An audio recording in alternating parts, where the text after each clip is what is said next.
America is $36 trillion in debt. That's a number so incomprehensibly large that if you stacked it in $1 bills, it would reach the moon and back over 100 times. It's more than the combined GDP of China, Japan, Germany, and India. It's debt that grows by roughly $2 trillion every single year. And yet, nothing happened. The government keeps borrowing. The economy keeps running. Life goes on. People often point to China as America's biggest creditor, imagining they're holding the nation hostage. And China does hold American debt, about $770 billion as of 2025. That sounds significant. But here's what makes this entire situation strange. China itself is drowning in debt. Over $60 trillion worth when you count government, corporate, and household debt combined. So who's holding China's debt? A lot sits with Chinese banks, but those same banks also own American debt. And American banks hold debt from China, from Europe, from Japan, from just about everyone else. If that sounds confusing, it's because it is. The deeper you dig into global debt, the more entangled it becomes. Every country is borrowing. Every country is lending. And somehow, the world is now over $315 trillion in debt, more than 3 times the size of the actual global economy. But if the entire world is in this much debt, then who is it all owed to?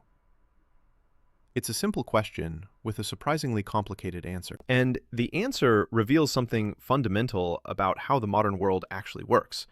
It's not built on stability, it's built on motion, on a never-ending cycle of borrowing, lending, and reinvesting that can never stop. This is the story of how global debt became the engine of the modern economy, why it can't collapse without taking everything with it, and what would actually happen if people really stopped lending. Because the uncomfortable truth is this: the system works precisely because it never stops moving.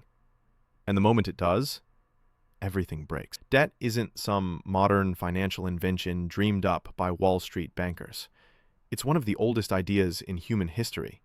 Long before banks, before coins, before paper money, debt was simply a promise. Imagine lending your neighbor a bag of grain in the spring. When harvest came, they'd pay you back, maybe with a little extra as thanks. No interest rates, no complicated contracts, just trust. For thousands of years, humans understood a simple concept. Sometimes you need something right away, but can only pay for it later. That's all debt really is at its core. Borrowing from tomorrow to solve a problem today. Over time, simple personal loans evolved into something much bigger. Kings wanted castles. Empires needed ships and cannons. But no single lender could foot the bill. In the 1600s, England faced exactly this problem. The monarchy needed to finance wars, but couldn't squeeze more taxes from an already burdened population. So they innovated. They sold pieces of debt to the public. In return for cash up front, citizens received written promises of repayment with interest. These were bonds.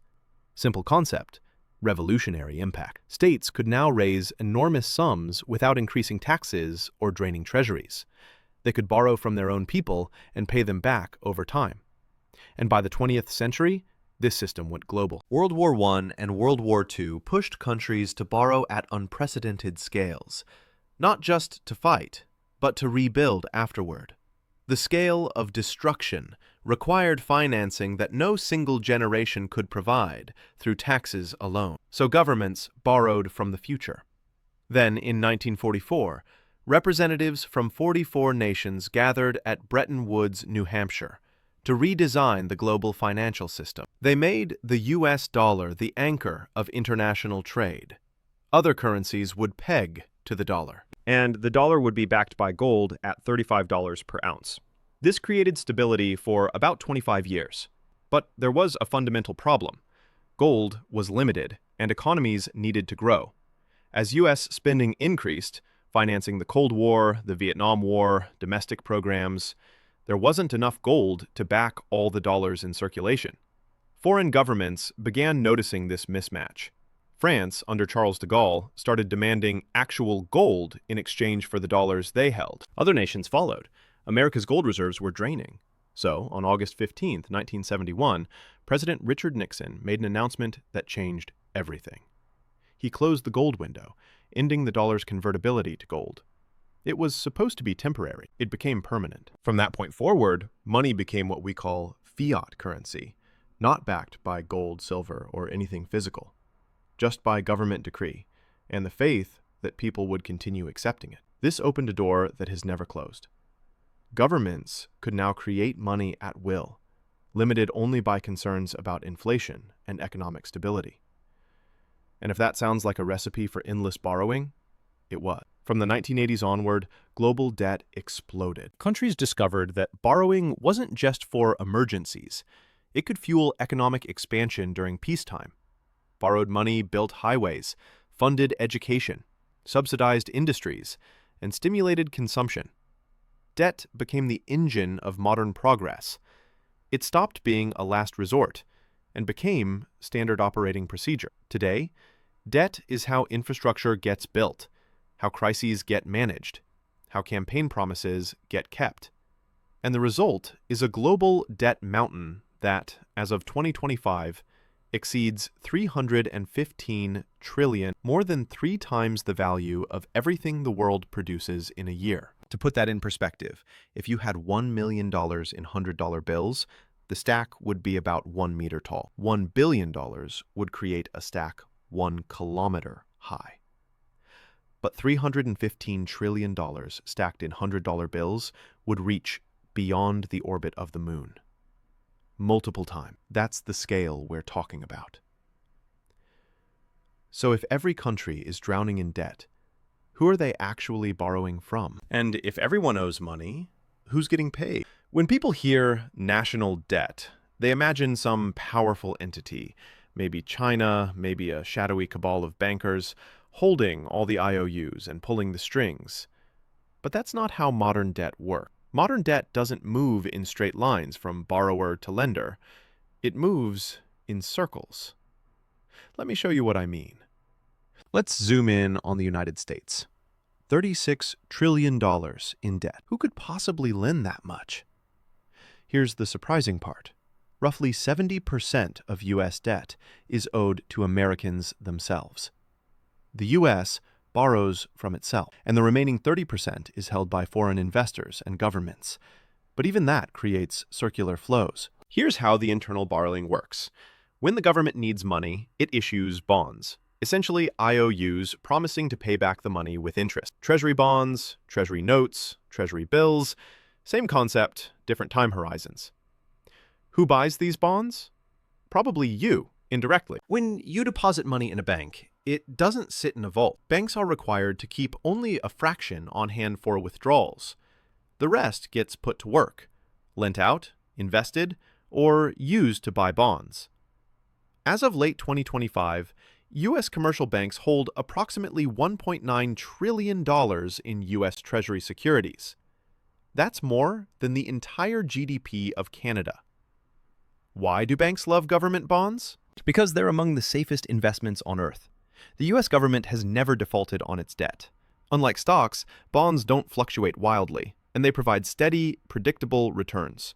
A 10-year U.S. Treasury bond in November 2025 yields around 4 to 4.5% annually. That might not sound exciting compared to tech stocks, but for institutions managing billions, safety and predictability matter more than chasing high returns. And it's not just commercial banks buying bonds. Anyone sitting on large pools of money does the same thing. Pension funds invest heavily in treasury bonds because they need safe, reliable returns to pay future retirees. As of 2024, U.S. pension funds had roughly 25% of their assets in bonds. Insurance companies are even more dependent on bonds, with over 60% of their portfolios in fixed income security. They need predictable returns to pay claims when they come due. Investment funds, mutual funds, money market funds, they all buy government bonds as the safest component of diversified portfolios. Even the Federal Reserve, America's central bank, holds over $4.4 trillion in Treasury securities as of 2025.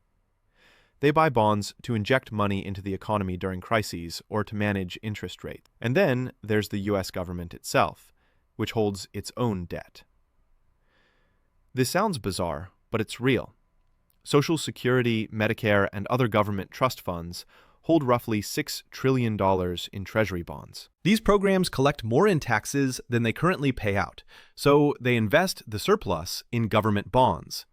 When they eventually need the money, they cash in those bonds. This creates something strange: the government owing itself money. It's like writing yourself an IOU and putting it in a different pocket. When you add it all up, banks, pension funds, insurance companies, investment funds, the Federal Reserve, government trust funds, and individual investors, you get roughly 70% of U.S. debt held domestically. This creates a self-reinforcing system. Americans save money. That money flows into financial institutions. Those institutions buy government bonds. The government spends that borrowed money on programs, salaries, and contracts. That money flows back into the economy. People and institutions save some of it, and the cycle repeats. When the government pays interest on bonds, that money goes right back to American institutions and investors, giving them more capital to buy more bonds. It's a closed loop. Money cycling through the system continuously, from savers to government to spenders to savers again. But what about the other 30%?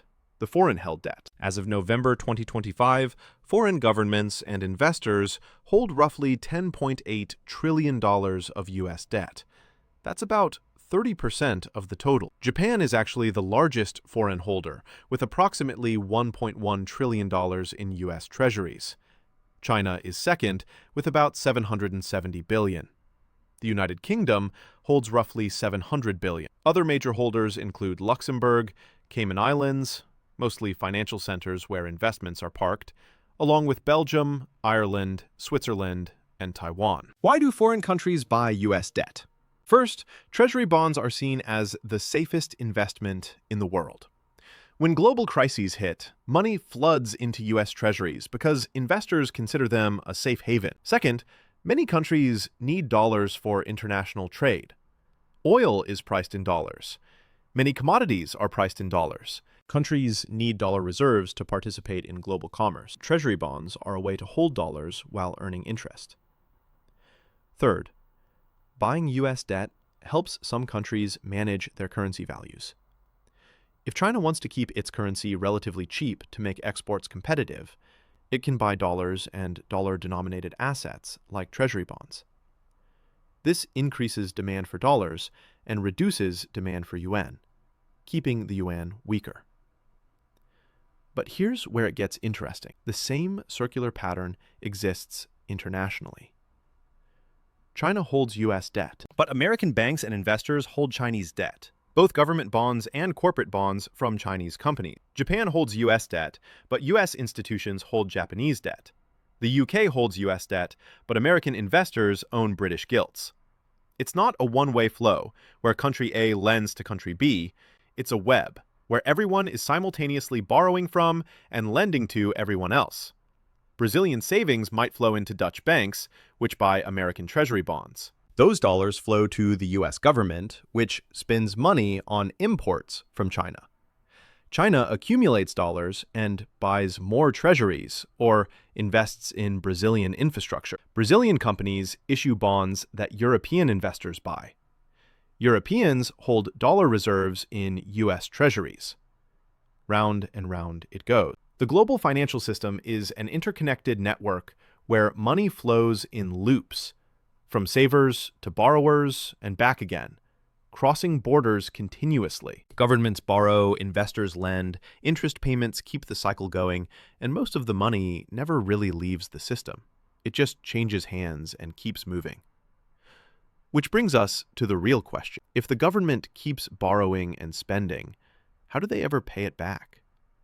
The answer is simple and unsettling. They don't. They just borrow more to pay back the old debt. And although that sounds reckless, and it kind of is, it's actually the foundation of how the modern global economy works. So why does this system keep going? Why doesn't the world just stop borrowing? Because everything, our economy, our politics, our standard of living, is now built around debt, and stopping would cause catastrophic collapse. The uncomfortable truth is that debt fuels growth. When governments borrow and spend, money circulates through the economy. Businesses earn revenue, workers get paid, and they spend more. It creates a feedback loop that keeps economies expanding. In the United States, roughly $1 in every 4 the government spends comes from borrowing. That's equivalent to all federal spending on education and welfare programs combined. If the government suddenly stopped borrowing, it would have to cut spending by 25% immediately. What would that look like? Fewer government contracts, meaning businesses lose revenue and lay off workers. Lower government salaries and benefits, meaning less consumer spending. Canceled infrastructure projects, meaning construction jobs vanish. The entire economy would contract. The same growth cycle that expands the economy when government borrows would reverse. Less spending means less income for businesses and workers, which means even less spending, creating a downward spiral. Take Greece as a brutal example. When the 2008 financial crisis hit, investors panicked and stopped buying Greek government bonds. Greece couldn't borrow and quickly ran out of money to spend. The economy collapsed. 1 in 4 public sector workers were fired.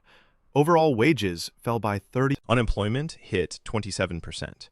And over the next several years, Greece's GDP shrank by 25%. The economy literally became 1/4 smaller. Politicians everywhere watched Greece and learned the lesson. Never let borrowing stop.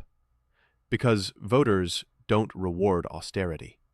They punish it. No one wins elections promising to cut spending and shrink the economy. But it's not just about growth during normal times. Sometimes borrowing is about survival during crises. When COVID-19 hit in 2020, people stopped spending. Businesses closed. The economy shut down. The only way to prevent total collapse was for governments to step in and replace the spending that had evaporated. In 2020, the U.S. government borrowed an astonishing $3.8 trillion in a single year, nearly 20% of the entire economy. And so did China, Europe, Japan, and virtually every other country. It wasn't optional. It was necessary to prevent economic depression. But borrowed money must eventually be repaid. And if a government is already spending everything it collects in taxes just to keep the economy running, where does money to repay old debt come from? The answer? Borrow again. This is called rolling over debt. When bonds mature and need to be repaid, the government issues new bonds to raise the money to pay back the old bonds. The debt never actually gets paid off. It just gets refinanced endlessly. For wealthy countries with stable governments and strong economies, this isn't seen as a major problem. Their bonds are considered safe, so they can keep borrowing at relatively low interest rates. The debt just cycles through the system perpetually. Germany, Switzerland, the United States, Japan, they've been rolling over debt for decades without issue. But for developing nations, it's a different story. They face higher borrowing costs because investors see more risk. Each time they roll over debt, it gets more expensive. Over time, debt starts to consume larger portions of national budgets. Countries like Sri Lanka, Pakistan, Lebanon, and Zambia have found themselves in debt traps, where they're forced to keep borrowing just to make interest payments on past loans. Eventually, some countries can't keep up, and that's when things break. So, when Americans ask, why can't we just stop borrowing and pay off the debt? The answer is, we can't.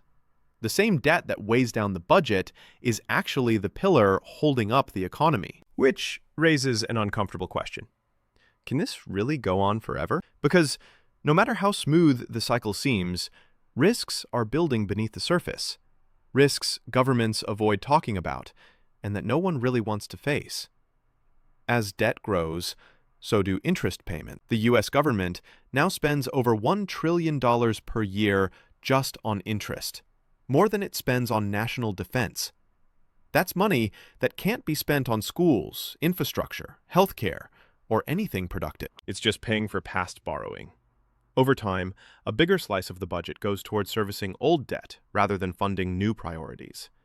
Having a debt-to-GDP ratio near 100% is now considered normal. A few decades ago, it would have been seen as catastrophic.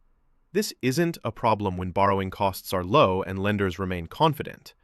But what happens if confidence cracks? If investors start doubting a government's ability to repay, they demand higher interest rates to compensate for the risk.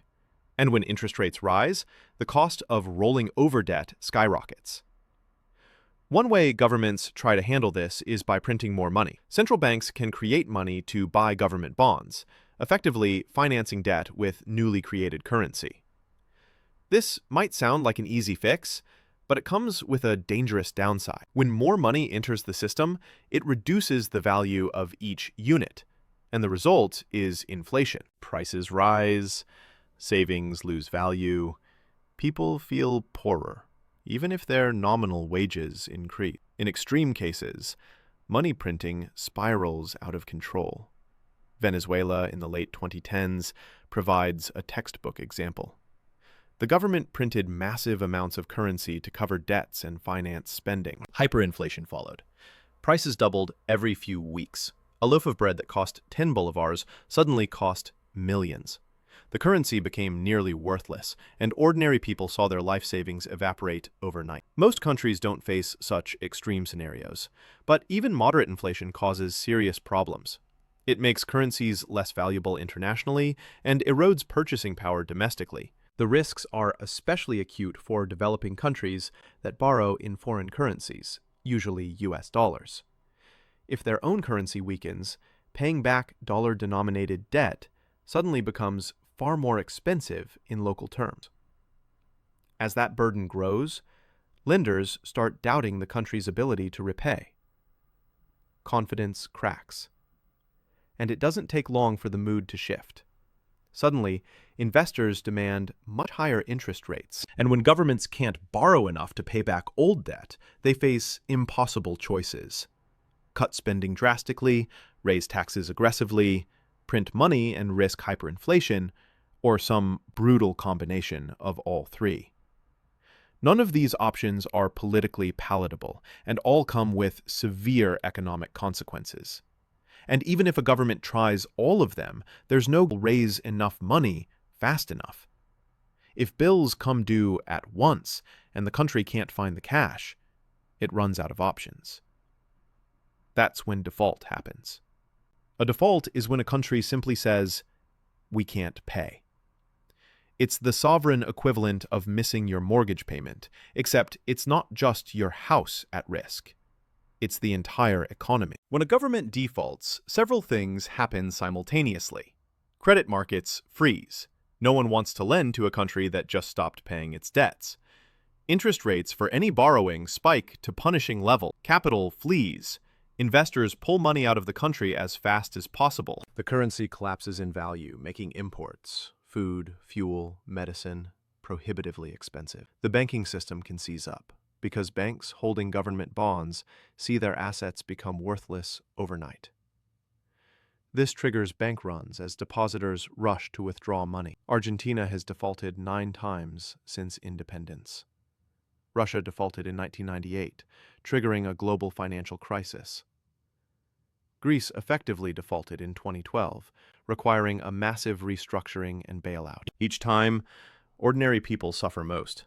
Savings vanish, jobs disappear, the economy contracts sharply, and it takes years, sometimes decades, to rebuild trust and access to credit markets.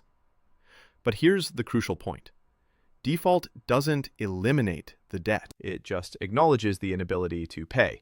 Countries still owe the money, they just negotiate new terms, longer repayment periods, lower interest rates, or partial forgiveness.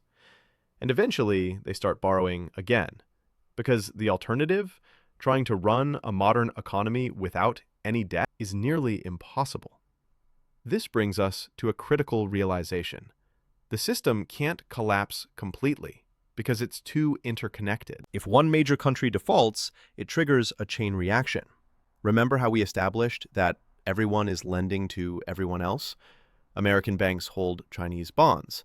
Chinese banks hold European bonds. European banks hold American bonds. It's all tangled together. If country A defaults, banks in countries B, C, and D take losses. Those losses force them to pull back lending. Countries E and F can't roll over their debt. They default. More banks take losses. The crisis spreads. This is what nearly happened in 2008. When Lehman Brothers collapsed, it triggered a panic. Banks stopped trusting each other. Credit markets froze globally. Governments had to step in with trillions in bailouts and guarantees to prevent total collapse. The lesson was clear. The system is too interconnected to allow major failures.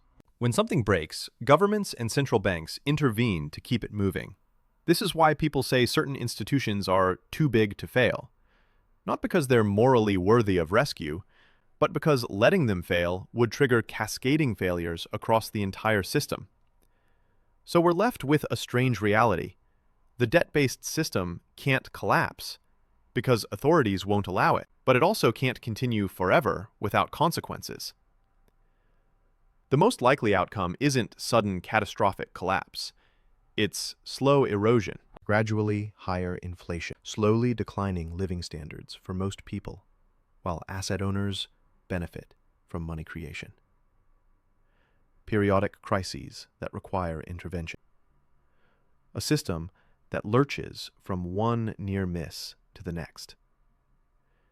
And throughout it all, debt keeps growing, because stopping the cycle would cause the collapse everyone fears. This is the trap the world has built for itself, an economy that requires perpetual motion, perpetual growth, perpetual borrowing. Not because it's the best system, but because we've built everything on top of it, and there's no way to step off without everything crashing down. So, if we owe $36 trillion, why hasn't the system collapsed? Because the system is designed never to collapse, as long as money keeps moving, as long as lenders keep lending, borrowers keep borrowing, and no one stops the music. The real question isn't whether this can continue, it's what happens when the music eventually stops. Because in a system built entirely on motion, the moment everything freezes is the moment everything breaks. And despite all the safeguards, all the central bank interventions, all the government guarantees, that moment always comes eventually. History doesn't repeat itself exactly, but it does rhyme. And every debt-based system in history has eventually faced a reckoning. Not because of malice or incompetence, but because systems built on borrowing from the future run out of future to borrow from. We're not there yet, but we're moving in that direction, $1 trillion at a time. The system hasn't collapsed because it can't. Too much depends on it. Too many people's savings, retirements, livelihoods are tied to the assumption that governments will always be able to borrow, and that debts will always be rolled over. And the larger debt grows relative to the actual economy, the more fragile the entire structure becomes. So the answer it collapsed is simple. Because everyone has agreed to keep pretending it won't. And as long as that collective belief holds, the system keeps functioning. But belief is a fragile thing. And $36 trillion is a very heavy weight to rest on something as intangible as confidence. History has the answers.